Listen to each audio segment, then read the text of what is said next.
વિકસિત ગુજરાતથી વિકસિત ભારતના વિઝનને સાકાર કરવા વિકાસની ગતિ સાથે ગરીબ કલ્યાણની નીતિ દ્વારા જન કલ્યાણનો સંકલ્પ એટલે ગરીબ કલ્યાણ મેળો 2024। 13 તબક્કામાં 1600થી વધુ ગરીબ કલ્યાણ મેળા દ્વારા 1,66,00,000થી વધારે લાભાર્થીઓને મળી ₹36,800 કરોડથી વધુની સહાય। અને હવે ગરીબ કલ્યાણ મેળાના 14મા તબક્કામાં 33 જિલ્લાઓમાં 2 મહાનગરપાલિકાઓમાં થશે 35 ગરીબ કલ્યાણ મેળા, જેમાં 1 લાખથી વધુ લાભાર્થીઓને ગરીબ કલ્યાણ મેળાના દિવસે મળશે ₹318 કરોડથી વધુની સહાયનો લાભ।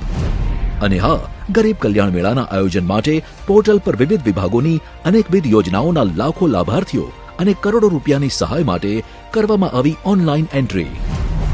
માનનીય મુખ્યમંત્રી શ્રી ભૂપેન્દ્રભાઈ પટેલની પ્રેરક ઉપસ્થિતિમાં ડીસા ખાતે યોજાશે રાજ્ય કક્ષાનો કાર્યક્રમ।